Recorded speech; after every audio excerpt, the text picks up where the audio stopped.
Hi, I'm Bobby Gillespie, the lead singer of Primal Scream. First book I'm going to choose is Homage to Catalonia by George Orwell.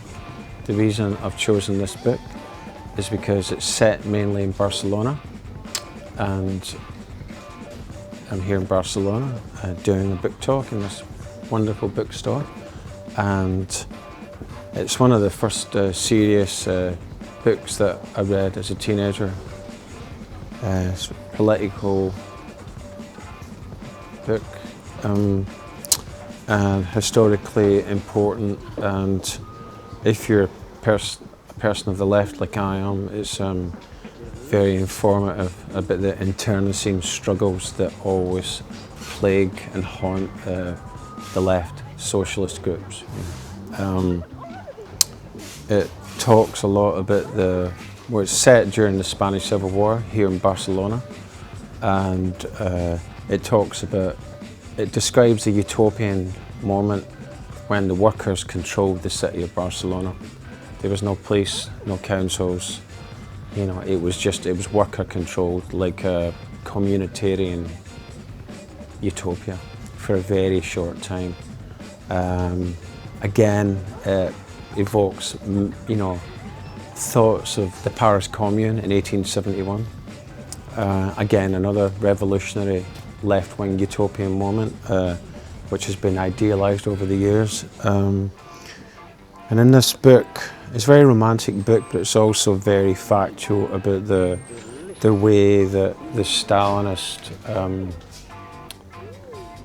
that the dream was poisoned by the interference by the Stalin and the Comintern, and how they didn't want the Communist Party to cede power to the anarchists like the CNT or the PIM, and it had to be the communists, in power. And so there was internecine warfare, there was, inter-left violence, and it's all described in this book. And it was so instead of fighting Franco and the phalangists, the left were at war with each other, which seems to be an ongoing problem with the left. So that's a very important book because we should learn from history. My second book choice is The Human Stain by Philip Roth. It's a very prescient novel. It was written 22 years ago.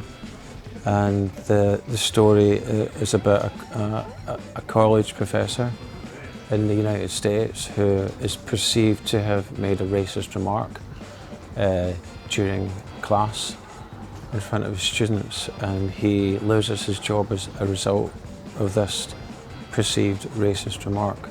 It's about, it's very, very contemporary because, at the moment, you get the culture wars, cancel culture, people not being perceived to be pure enough by either the left or the right.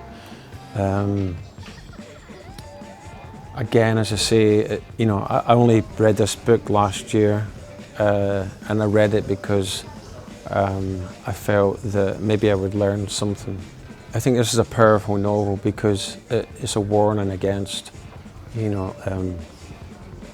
ideological witch hunts, and it's almost like a theological purification, like in medieval times if someone wasn't Catholic enough or wasn't Protestant enough. These days for some people you're not left-wing enough or you're not right-wing enough, and it's a very divisive way of poisoning the body politic, and I think it's a very good book because it deals with that. Robert Bresson interviews 1943 to 1983. The reason I've been reading this book recently, I'm a big admirer of Robert Bresson's films, like The Pickpocket, The Trial of Joan of Arc, Machete, L'Agent, The Devil Probably. It's a fascinating book because it gives you an insight into his artistic vision, why he makes the films and the way that he makes them, his use of non-actors as actors. He calls them, he describes them, his actors, as his models.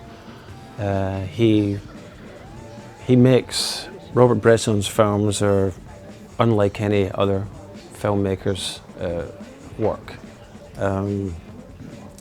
It's really pure, beautiful, and artful and emotional, and they make you feel.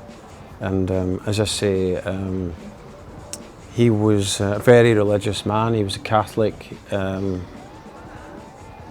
like a very wonderful artist. And it's just, this book gives you an insight into his working methods in a way that it's coming, as the cliche says, straight from the horse's mouth.